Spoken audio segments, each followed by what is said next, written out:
This is Felt Recoil. Welcome to the Felt Recoil Podcast. This is episode number 69. Can you believe that, Hulon? Episode number 69. Wait, is Hulon here? Hello? I am here, Where you been, buddy? and I'm in perpetual disbelief that this is still a thing. It is. It's still a thing. So congrats to us. Congrats to both of us. Yes, sir. Where have you been and how have you been? I've been all around. I feel like you haven't been here in a while. I've That's all I'm saying. been working. I miss you. I miss you too. I miss your scent. I miss your musk. Glad to have you back, buddy. Maybe when all this is over, We're going to get an apartment you together. and me can get an apartment together. I mean, no. You asked it as a question. Oh. I'm making the statement. Oh, gotcha. We're getting an apartment together. Okay. My wife told me last week. Anyway. All right. Welcome back. Glad to have you here, buddy. Let's talk first about what we're going to cover this week. We've got remember last week we touched on the fact that a radical Muslim boy tried to blow a bomb up in a school in Utah. Today we have news out of Florida that a teenager pledging allegiance to the faith of Islam stabbed a bunch of murdered stabbed his friend to death and tried to murder his friend's mom during a peaceful little sleepover. It's very weird. But also, no calls for knife control. That's what's next, though. Then we have the students walking out of high schools. We'll touch on that. They should probably be our vote of the week collectively. That's probably going to happen. And then our glorious leader, Trump, meeting with Kim Jong-un. There's only one reason that should happen, and I'll tell you what it is. But first, this week's charity of choice. Apropos to that story, Liberty in North Korea. You can find details on it at feltrecoilshow.com/charities. Every year, thousands of North Koreans risk their lives to escape political and economic oppression inside of their home country. And even if they make it out, maybe they get to China, they still face pretty serious problems because the Chinese government will arrest them and forcibly send them home.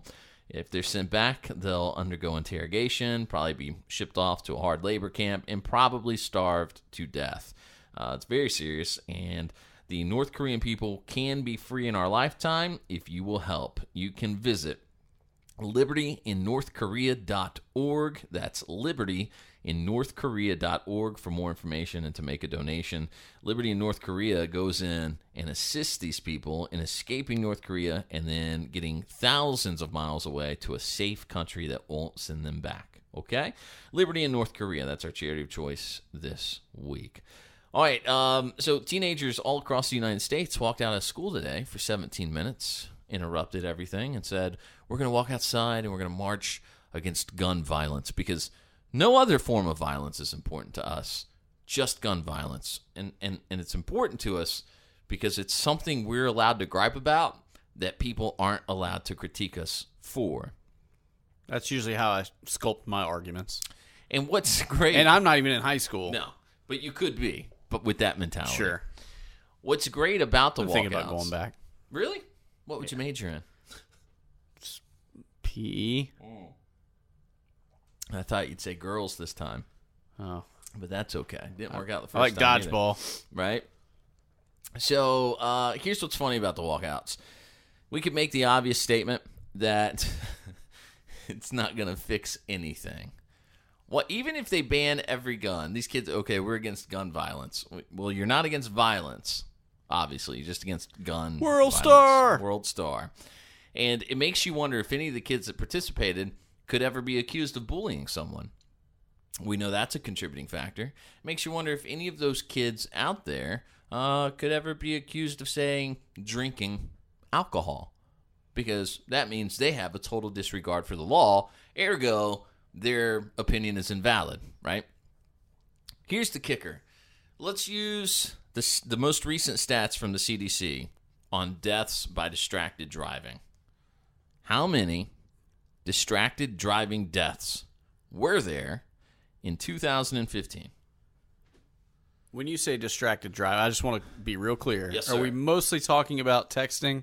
Texting is the most frequent form of distracted driving, but distracted driving as defined, let me read you the exact definition, since you're being a big baby about it and you want to know facts and all that. Can't you be more like these high school kids and just react emotionally, please? I'm trying. Okay. Objective, methods, data, results. Get this, by the way. Nearly half of U.S. high school students aged 16 or younger reported texting while driving during the past 30 days of the study. Those students are more likely to engage in additional risky behaviors. Isn't that interesting? They're more likely to drink and drive. They're more likely to ride with a driver who's been drinking. They're more likely to get themselves into trouble. Distracted driving due to texting while driving has emerged. Hold on, I know the stat is here. Maybe I have to get into the actual study. Where are they about what distracted driving is? Oh, you know what I did, Hulon? Hold on, buddy. Hold on. Distracted driving deaths. I grabbed the actual study instead of the CDC's website. Here we go. Each day in the United States, approximately 9 people are killed and more than 1,000 injured in crashes that are reported to involve a distracted driver. Distracted driving is driving while doing another activity that takes your attention away from driving. Distracted driving can increase the chance of a motor vehicle crash. There's visual, manual, and cognitive distraction. So you're taking your eyes off the road, or you're taking your hands off the wheel, or you're just taking your mind off of driving. Okay? Anything that takes your attention away from driving can be a distraction. Sending a text message, talking on your phone, using navigation. Texting while driving is especially dangerous because it combines all 3 types of distraction, according to the CDC.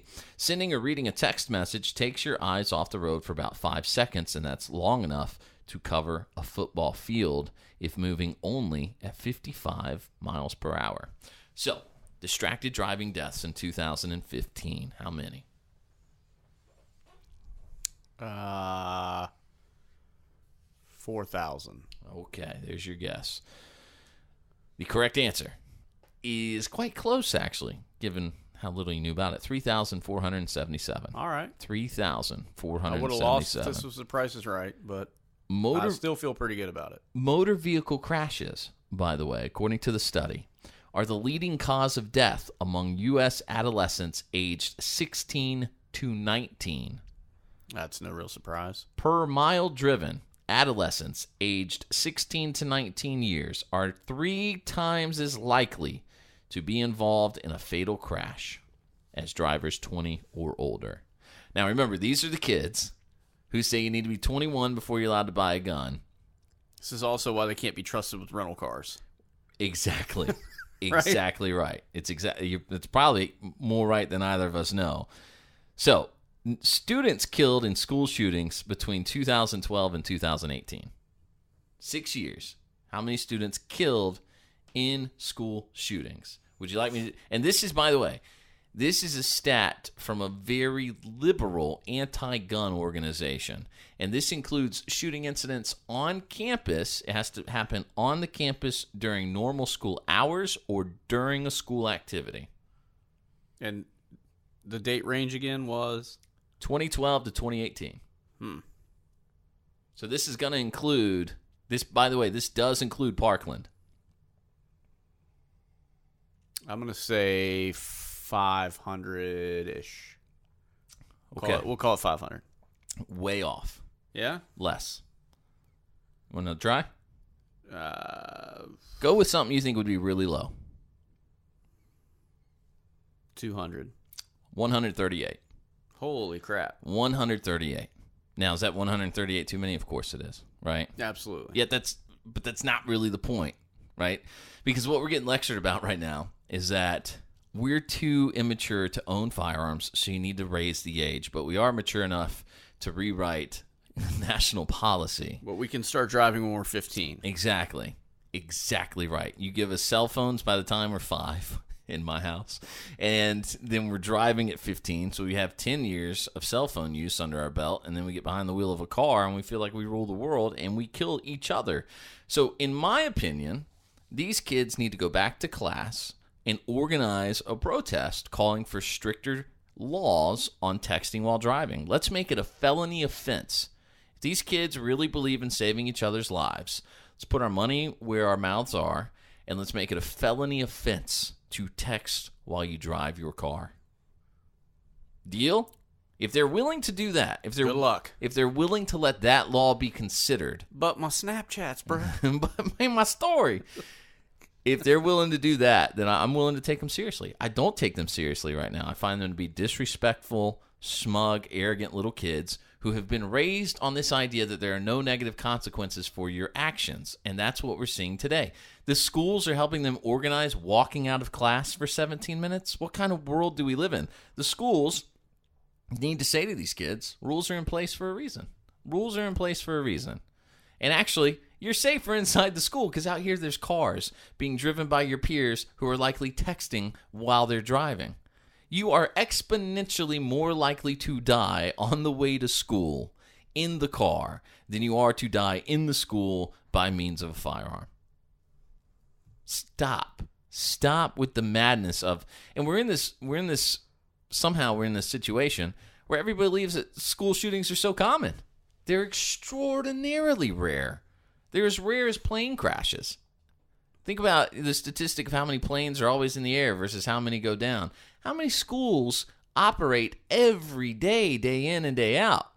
If we have a school shooting a month, it's still an incredibly rare scenario considering the amount of schools operating every day. I think that points to the fact that the media has initiated a war for your mind. And what psychology teaches is that if certain things like, say, school shootings or airplane crashes, just because those are equally horrific, I think, are more prevalent in the media, your average person is more inclined to believe that that is a more common occurrence than it actually is. It's true. Even so much to the point where, and I would have to go back and dig this up, but I read about a CDC study where they thought they had begun to think that suicides were skyrocketing. And so they went to the media and all the organizations that sort of backed them and said, hey, do us a favor and let's not publicize every time someone commits suicide. Let's start taking that out of the public eye, because what it's doing is almost setting the tone or this strange example, and people are choosing to follow suit.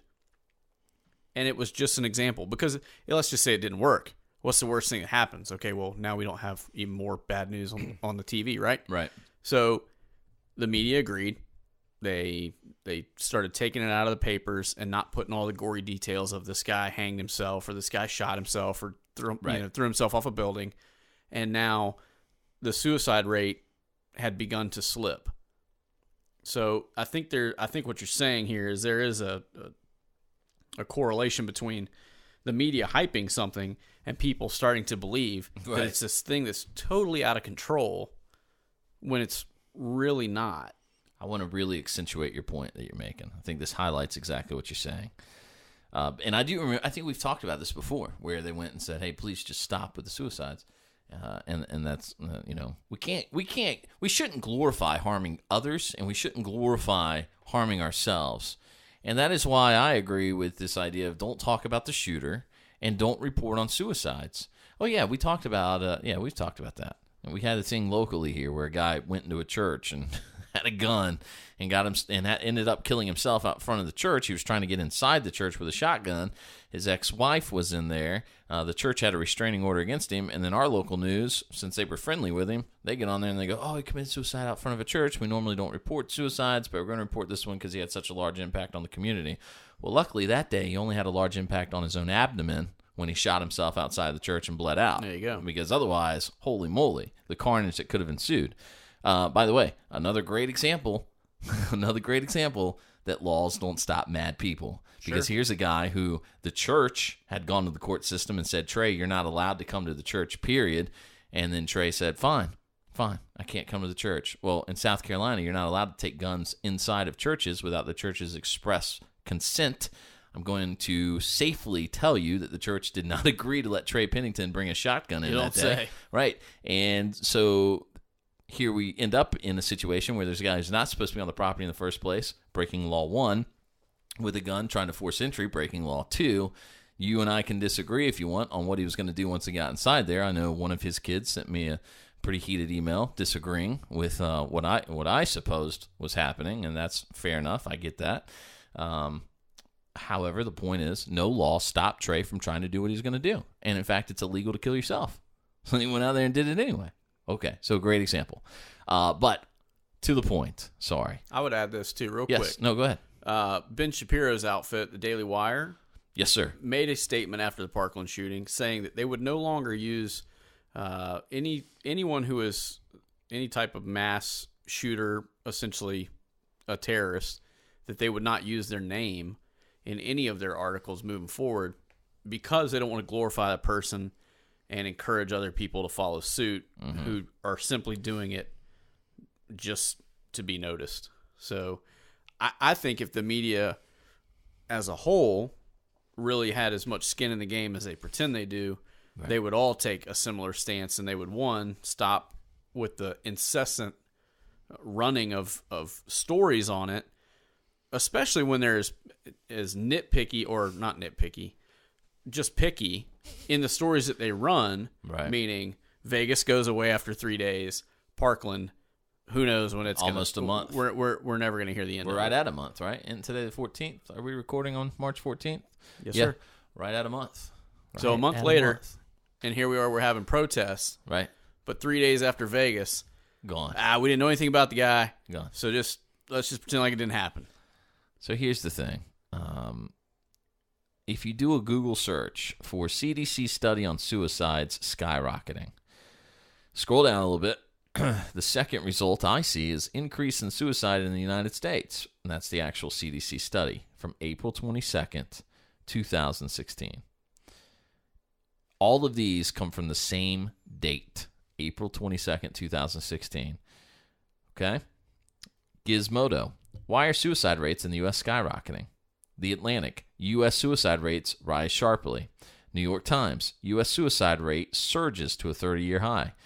NPR. Suicide rates climb in U.S., especially among adolescent girls. CNN. Suicide rate hits 40-year peak. NBC News. Suicide rates have soared in the U.S. I'm going to go to the next page. Men's Health. That's 3 days later, so it doesn't count. Okay. So it took us to getting to the second page before the verbiage the verbiage stays close to the same. The story is reported exactly the same, and this mass hysteria ensues, like you said, because the media gets everybody into a frenzy as if suddenly this is a thing. Put your kids on lockdown, they're probably going to kill themselves. The CDC says so. But if you can calm down and not be dispassionate about it and use your brain, you wouldn't fly into a frenzy about it because you'd understand that suicide is so incredibly rare. Largely, I think, connected with mental disorder, but also incredibly rare. But to the kids and to the shooting specifically, we have to agree that the media still believes that if it bleeds, it leads. Oh, of course. And if we really wanted to examine ourselves, we would challenge the media to no longer report negative news. What if we went to the media and we said, okay, look, if there's a crime that has a suspect connected, you can report that and you can show us the suspect so we can help you find them. But if there's no suspect connected to a crime, you're not allowed to report it because it's just empty negativity. Well, we're asking for the public's help. We're asking for the public's help. If you have something specific you're asking for, you're allowed to report it. But otherwise, continue doing what you do and stay positive. Now, what's absurd about that? Nobody would watch, right? We wouldn't watch. And so who's the blame really on? Not so much the media as it is we the people. So if we the people could say, you know what, I'm not going to consume as much media because it's so largely negative, and I'm going to kind of turn away from that. I'm going to focus on more positive things in my life. I think the world would be a better place, and I think we would be all the better for it because there would be no, this idea that Antifa carries any sort of credibility, and this idea that Black Lives Matter carries any sort of credibility, this idea that the transgender community deserves some sort of utmost respect from the rest of us, it would have no credibility because the media hasn't pounded it into our heads that such is the case. If I walked outside of my house today, I can guarantee you if I walked outside and there was a man walking up and down the street in a dress, in full makeup, talking like a man, walking like a man, but dressed and doing everything he could to act like a woman, all of my neighbors would find it to be strange. And I could take him to the next neighborhood, and all of those people would find it to be strange. But the only reason anybody would refuse to be offended is because the media has conditioned us to believe that we're not supposed to be offended, that this is a normal thing, because some scientist somewhere says, well, actually, no scientist anywhere really says transgenderism is anything but a mental disorder. But you get the point. They would try and convince you as best they could that someone agrees with their perspective. So then they get put. Okay, so here comes Bill Nye, the science guy, now known as Bill Nye, the queer friendly guy, or whatever it is. We're going with these days.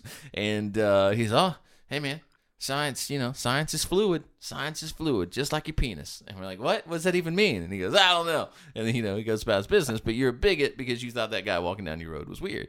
So the whole point being, if we could turn the media off, we got to examine ourselves as a people. Because as we said in the beginning, the real question about Parkland is not how did he get a gun and how did he shoot these kids? Okay, although there should be some questions there. I'm not saying that shouldn't be a question.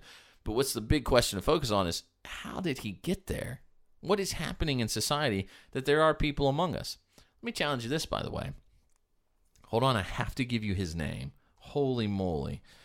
This is so good. This is so good. What is the name? While you're looking for that, I was just going to say that they're really, with the transgender thing in the media and on TV, that's another one of those things where obviously I think it's far overrepresented. Mm-hmm. So much so that you would think that everyone is transgender. And I've had my eye on you for a while trying to figure you out. And I still haven't made up my mind. About me? Yeah. Yeah, okay. Because of the name. It could go either way. It's named Kris. Right? Right. Is that what you're saying? Yes. Okay. All right, I'm with you. Let me challenge you to search out... Well, it just acted like this is private. This is on my LinkedIn. I know. I'm cool. So the CEO... Is that the standard now? That's it. Okay. Oh, my gosh. This girl. Okay, get out of here. The CEO of Bottle Breacher. Did you see his video on killing? Can't say that I did. Okay. Don't spend a lot of time on the LinkedIn. It is Elijah Crane. Not cool. Elijah Crane. Look up Elijah Crane, and his video is called Eli Fighting Evil. Now, maybe he goes by Eli. I don't know this guy in person, in real life even. Eli's video is spectacular for the reason that it starts with his testimony of salvation, okay? And he talks about his love, his very strong love for his faith, for the Bible, for Christ, and his desire to live a life as best he can in service of Christ. And he transitions it beautifully into what that means to the modern warrior, and how even in the Bible, God appointed people to go out and rid the world of evil. And King David is one of them, and on and on the list goes. I'm trying to remember. Gideon was the other one, the one that doubted. And so the list could go on and on of these warriors in the Bible who God said, here are evil people who must be eliminated. And God was so serious about eliminating evil that he flooded the entire world to kill it off and try and start over. But the point in all of that is that evil will creep back in. No matter what we do, evil will creep back in.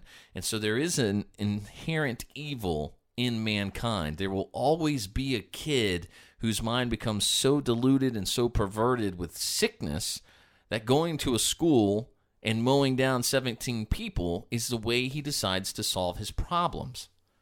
It's not right. It never will be, but it's not the gun. All right? It's not. I mean, in this case, could we blame lack of security? Yes. Could we blame a long list of failures from law enforcement from every level? Yes, absolutely. But did they cause the evil? Absolutely not. So what we have to determine is, how do we as a society define the evil, identify the evil, I should say, and then get in front of it before it can do these types of things, right? So I think all that is just my very long-winded way of saying identify those problems, get out from underneath, as you mentioned, the pressure and the influence of the media, and discover these things for yourselves and then work together to fix them. I don't think you've been paying attention because the media has identified that evil, Chris, and it's called an AR-15. I don't know how you missed that because rifles. That's kind of been like nonstop, but really they got it all figured out for you. I can only repeat myself. But what crime plagued the community that the law which prohibited the crime stopped? When in the history of ever? So that's our question. That's what we need an answer to. And when the lawmakers can tell us that, when they can point and say, well, they used to do this, and then we made it a law and it stopped it, then maybe I can give in a little bit. Maybe. But I saw something on the internet the other day where somebody said, if a cop shoots somebody, we blame the cop. But kid shoots up a school, we blame the gun.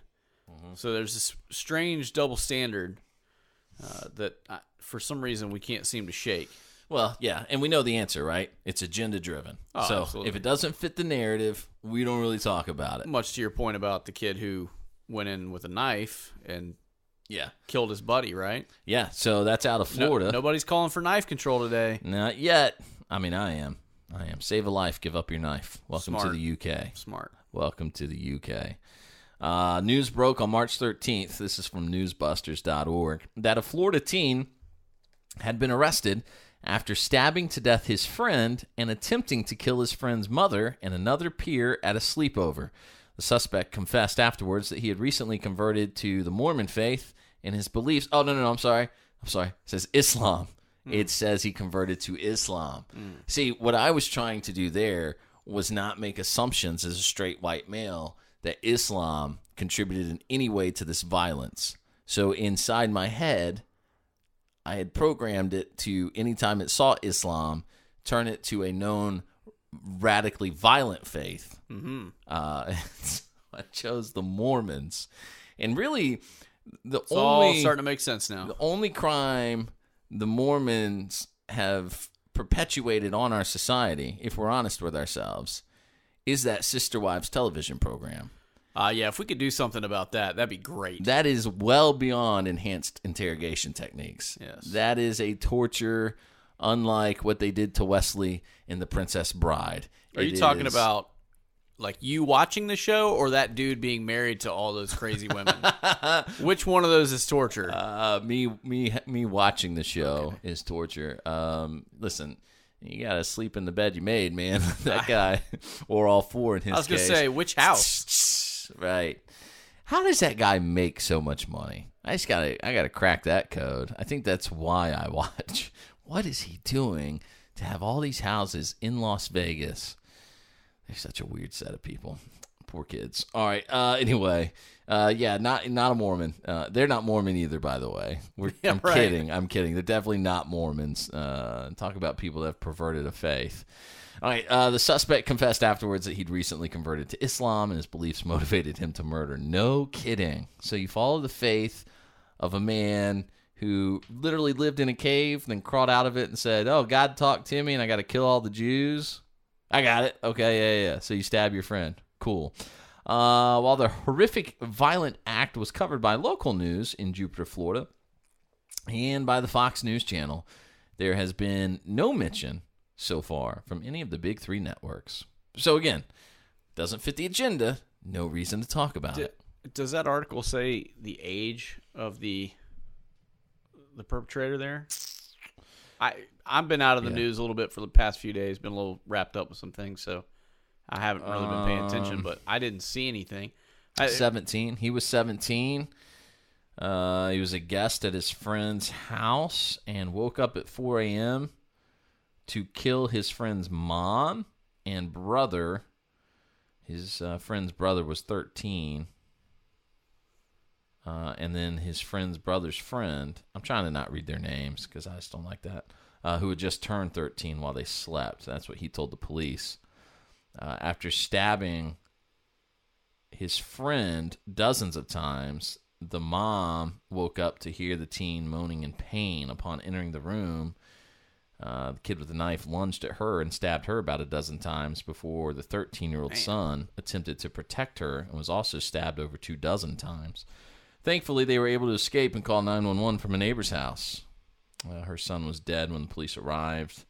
The reason for the attack, Johnson told police, was that 2 of the boys had made comments that offended his Islamic beliefs. His friend's brother had made fun of his faith and how he prayed, while another kid had allegedly called celebrities gods, which upset him because it's against his faith to idolize others as a god, he told police after he was arrested. Listen,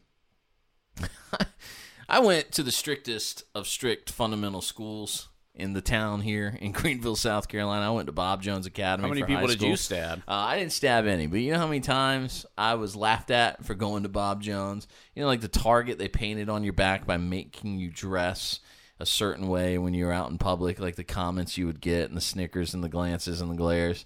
Did it make you feel ashamed? Yeah, absolutely, because I never really liked the school. Like, I wasn't a fan. It's not like, you know, you're a fan of the Vikings for some reason, even though you've rarely lived in Minnesota and you've never, whatever, those kind of people. It's not like you're a fan of a football team and somebody makes fun of your football team and you go, hey, we're the best. And, I mean, we had a good year 35 years ago. You know, it's not that kind of thing. It is, yeah, I kind of don't want to go there. You know, it's a little different, but it never led me to want to be violent over it. You know what I'm saying? And so this idea is only in this kid's head because he knows that there are people out there like him. There's millions and millions and hundreds of millions, if not billions, of Muslims who agree and believe with what he believes. I figure the ACLU will step in and this kid's going to walk and probably be given like a full ride to the school of his choice. Okay. I think you're probably onto something. Let's look up something, by the way, just to let me back up my statement here. Well, I'll have to find it and pass it on to you later. If you haven't read the book No-Go Zones, you should read that book. It is upstairs in my room, or I'd open it and share it with you. But the point is, research is suggesting that a massive majority of British Muslims are now in favor of harsh punishments for insulting the Prophet Muhammad. They're in favor of banning homosexuality. 86%, according to this article from The Guardian, of British Muslims feel a strong sense of belonging in Britain. Of those questions, 88% said Britain's a great place.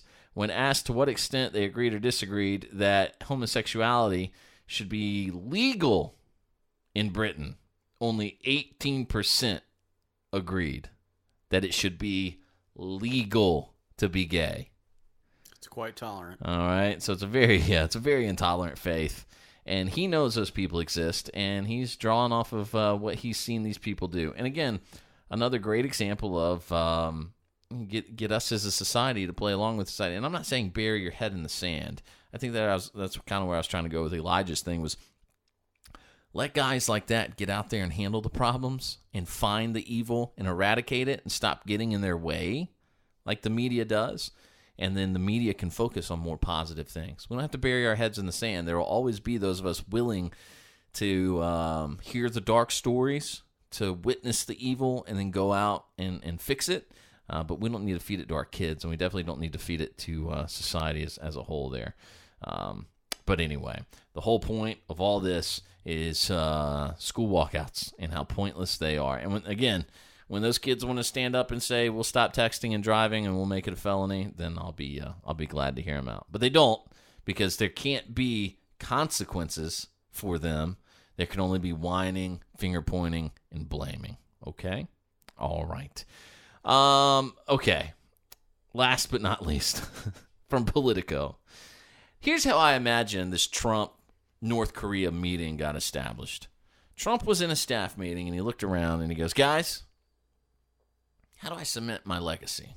What do I do so that everyone, when they look back, they say, that was the greatest president we ever had? And then I suppose someone, much like myself, said, I'll tell you what I would do. If I'm you, Don, I'd set up a meeting with Kim Jong-un, I'd make him think we're coming there to talk denuclearization. Okay? He gets rid of his nuke program. We take our troops out of South Korea. Okay? You win because it looks like you're saving money, bringing the troops home. God bless America. He'll probably do whatever he does, but we'll bomb him eventually. Get one of those Nobel Prizes like Obama. Get yourself the Nobel Prize. Now, again, that's what everybody thinks we're going to do. But what's actually going to happen, as the cameras roll, you walk towards him, he extends a hand, you extend a hand. And then your final step is a quick lunge with your strong leg.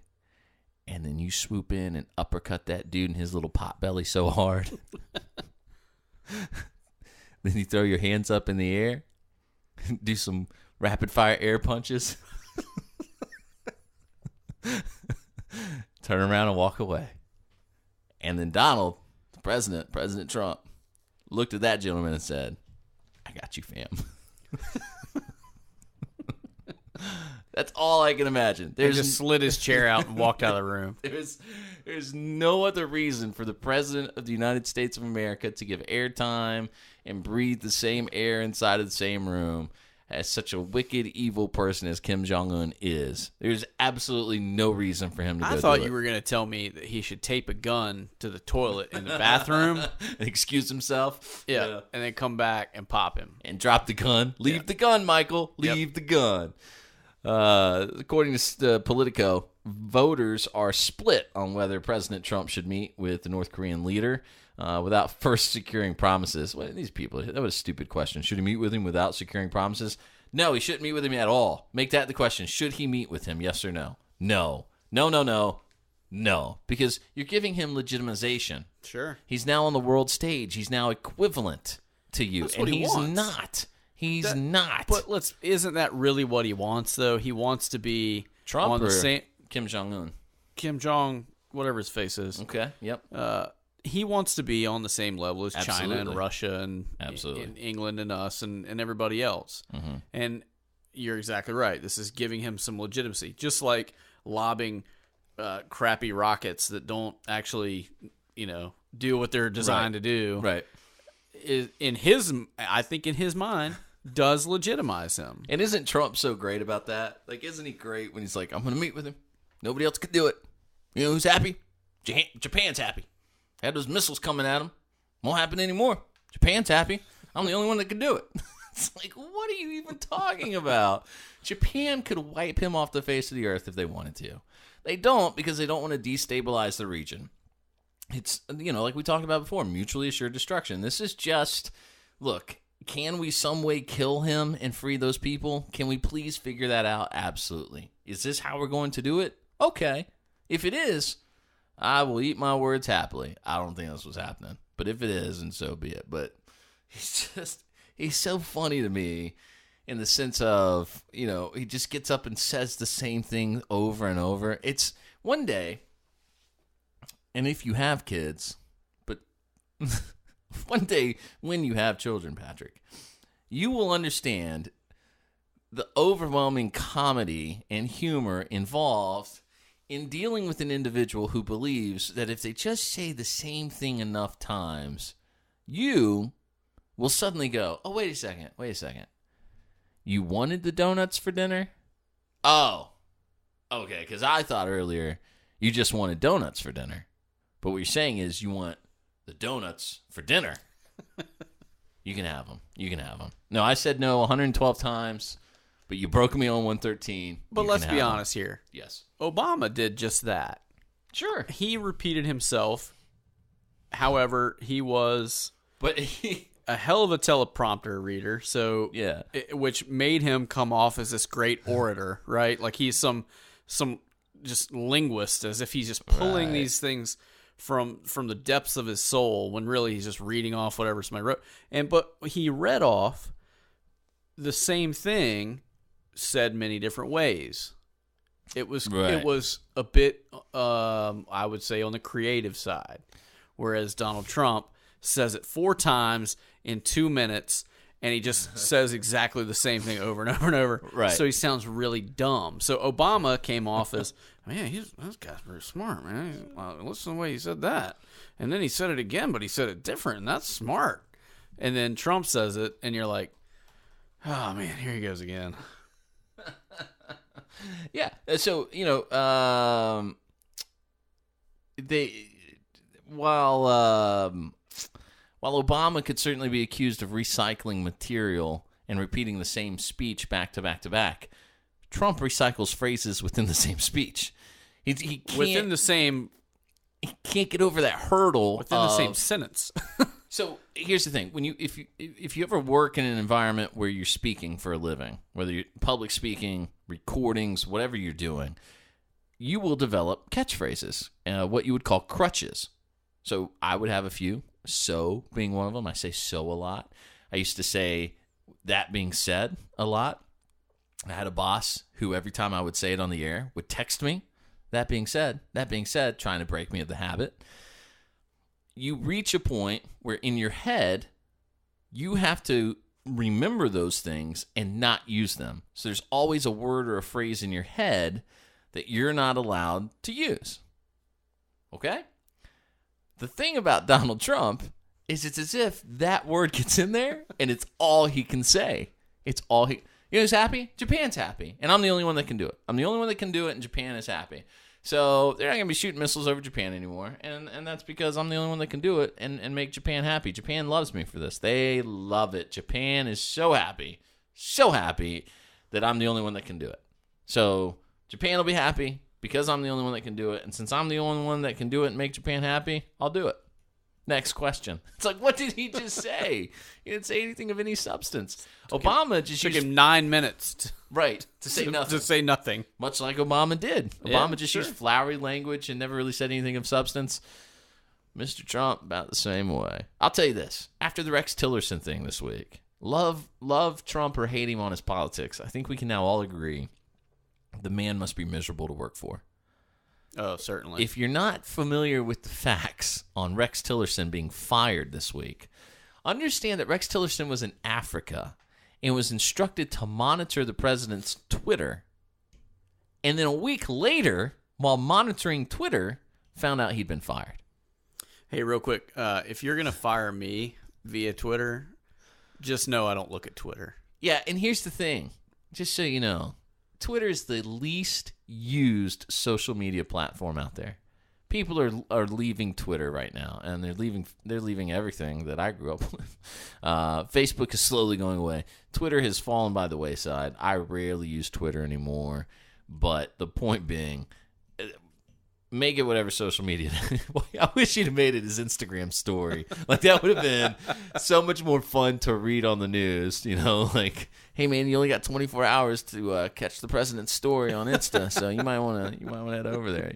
He goes over there and like fire Tillerson, or Tillerson's fired is trending. You know, it's like the hashtag of the day or something. He's got like thumbs up in it, like emojis like floating around in it. You know, it's just him going, "You're fired." But, you know, he also fired his personal assistant.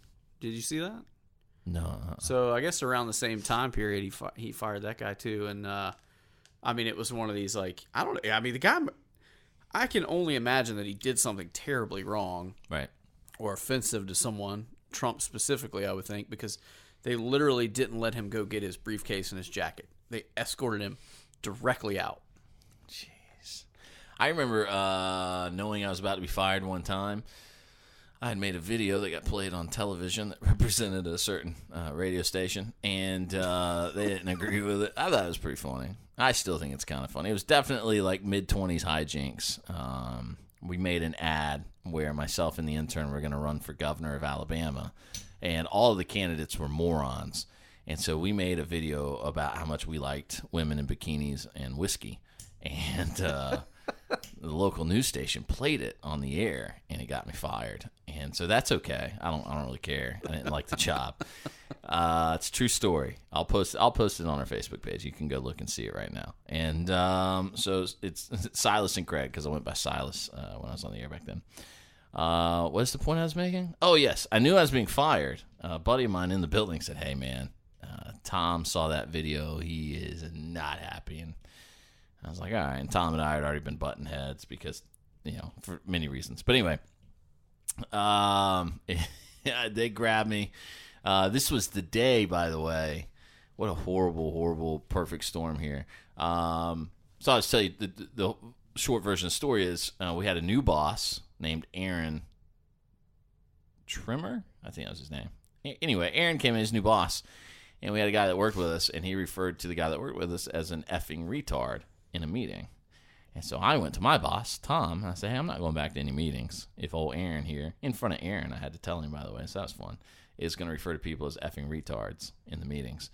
And the next day, the news station played that video that morning. They called me in and fired me. And I was like, oh, yeah, this has nothing to do with the complaint yesterday. This is all about the video. They're like, yeah, it's all about video. Maybe it was. Long story short, I knew I was being fired. My buddy, hey, Tom's pissed. And I knew Tom was still angry about me turning Aaron in the day before. He was mad at Aaron more than he was mad at me. And so when I knew that was happening, I cleared everything out. Like, I took everything I wanted out of that studio and went and put it in my car. And then they were like, hey, yeah, we need to see you down in Tom's office. I was like, yeah, give me just a minute. And I cleared everything out, went down to my car, put it all in the car, and then went back up there and I was like, so what's up? They were like, you're out. I was like, no. I was mad. Tom walked me to the elevator. I was like, you threw me under the bus, right? And he wouldn't even look at me. He looked down the entire time. I was like, Tom, you threw me under the bus, right? He's like, oh, no. I was like, yes, you did. Yes, you did, Tom. You threw me under the bus. It was all right. Anyway, lots of fun. And quite frankly, I still get irritated about it. I'm not bitter. I wouldn't be mad at Tom if I saw him in person. That Aaron fella, I'd have strong words with. Aaron looked just like Peter Griffin. You can search the guy out. I'm telling you, he looked just like Peter Griffin. And he was so obnoxious that I changed all the screens in my studio. I had literally, I think I had 4 monitors in my studio for the show, and I changed them all to Peter Griffin. And he had to know. He had to have known, but he looked just like Peter Griffin. And he didn't last long either. So anyway, good times. What was all that about? Rex Tillerson, I wouldn't want to work for Trump. When I think about working for Trump, I go back to this job that I had. In this whole situation I just described, I was the producer of a morning show on a news talk station. And it was miserable for many, many reasons. But the hours, dealing with people all the time, it was just tough. It was tough. But a large portion of it being so obnoxious was that you had to work 24/7. They mandated you work 24/7. They paid you for when you were on the clock. I had to go in and clock in, and then I clocked out every day, and that's all I got paid. But boy, howdy, you better be right there by the phone if they call, and you better be ready to work when they call and that kind of stuff. This was a really obnoxious job, but every time I think of the Trump White House, that's kind of where my brain goes. But I also worked for a crooked politician one time, so maybe it should be more there. But I tend to go back to Birmingham a little bit more with that news talk and just kind of how miserable that was overall. And I think, man, I mean, just imagine having that boss that if you just make the wrong person that angry, which really was more like Warner Robins. Now that I think about it, when I worked for Cecil Staton, I remember his wife legitimately threatened to fire me while I was on the air one day. This is how smart that woman was. Catherine sent an email. I hope you played it on the air. So I was really tempted. That's great. Now I'm just rambling, but we're about to wrap up, so I'll just ramble. The boss at the time, David, comes to the door, and he has like a paper. He printed the email up, and he's holding this piece of paper. He goes, Chris, I'm just going to read this to you. This is from Catherine Staton. Okay? I said, sure. He goes, David, you tell Chris that if he's about to try and say that Wayne Lowe has a negative influence on the mayor, he can find himself a new job immediately. And I'm like 3 minutes from going back on the air, and I'm like, okay. And he goes, so, and that was the point I was about to make. To give you context, we had audio of the mayor of this town at a city council meeting telling a woman who was asking about what was supposedly a crooked land deal that Wayne Lowe was involved in with the city. Wayne Lowe was a local car salesman, and he owned a dealership there, and he and the mayor were really good friends. Well, the lady voices a concern in the city council meeting, and the mayor of the town goes, I'll tell you what, I'm not going to answer you right now, but I want you to come to my office this week, and me, and Wayne Lowe are going to sit down and talk about this. I was like, what is Wayne Lowe doing in closed-door meetings with the mayor and constituents? That seems, inappropriate, unnecessary. Totally normal. I don't know what you're talking about. So she sends this. Well, it turns out I would discover that day that Wayne Lowe was the largest advertiser on that station. So you don't badmouth Wayne Lowe. So that's business, common sense business, whatever. So she told me to get a new job right there on the air. And I thought, that is the dumbest thing you could possibly do. Because here I am with a microphone. I just had a brilliant idea. Yeah. We should get all the AR-15 companies together and start doing ads on CNN. And then maybe they'd shut up. What do you think? Okay. No? Well, tell me what the ad is. What do we do? Oh, I don't know. I'm not. That's not even where my head's at. I'm just talking about see. if we have someone. The Wayne Lowe effect. Yeah, it's the Wayne Lowe effect. If you're the largest contributor to their pocketbook, they can't badmouth you, right? So we get Colt. So I don't have an idea for an ad. I just know that we need to have one. No. I'm with you. We'll get Colt to fund the ad because they're doing really well. I heard. Right.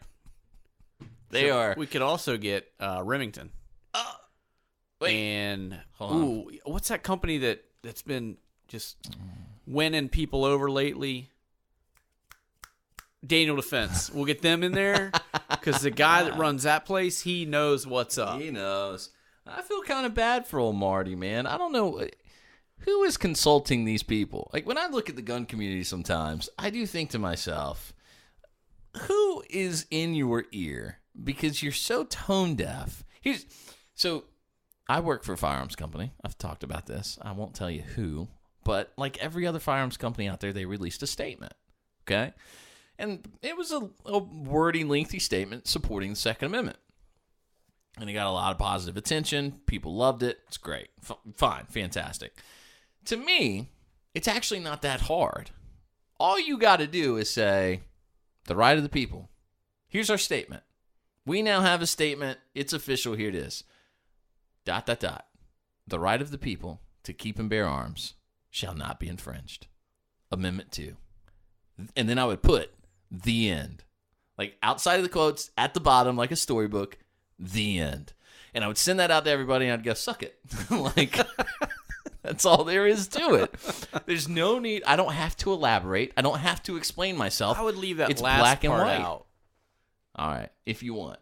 Just for the sake of making sure it gets on TV. But it is black and white. And then, yes, if they wanted to have you on, go on TV. Go on TV. And when they say to you, well, why do you feel like you should have an AR-15? Tell me why I can't. Well, because they're used to kill people. So are cars. Yeah, but these are used at an alarming rate. Not as much as cars. Well, I would think more people are murdered by gun every year. We're here to talk AR-15s. If you want to talk about all the guns, we'll schedule a separate interview. But right now, today, we're talking AR-15s. People are murdered by car exponentially more than they are by AR-15s in this country. So tell me when you're ready to talk about that. Tell me when you're ready, and we'll talk about that. Go on and be as confrontational with the media as the people that buy your products think the media is confrontational with them. Go on and give them a taste of their own medicine. Trump I think that's what got in Dana office Lash that tried way. to do the other week at their stupid little town hall thing, and then they made her out to be some like crazy person, Right. and she did get pretty upset. I mean, She let's gets be real honest. heated. She gets real heated. But I think that's what she was trying to do. I think she's trying to do exactly what you're talking about, where Yeah. you're gonna give exactly what you get, right? Right. Mhm. But in a way. Well, but do it without the emotion. Do it without sure, getting well, fired up. Well, that was the point I was gonna make. Yeah. Is she took it just a little too far, and she put a little bit too much. She's got a bit of flair for the drama. Right. Yeah. Which I People in, what was she calling them? Hold on. Not historic media, legacy media, right? Yeah. People, I don't even know what that means. People in legacy media love mass shootings.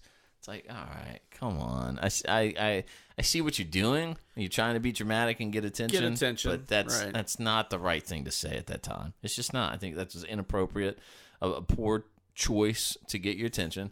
But you can get up and say, listen to me.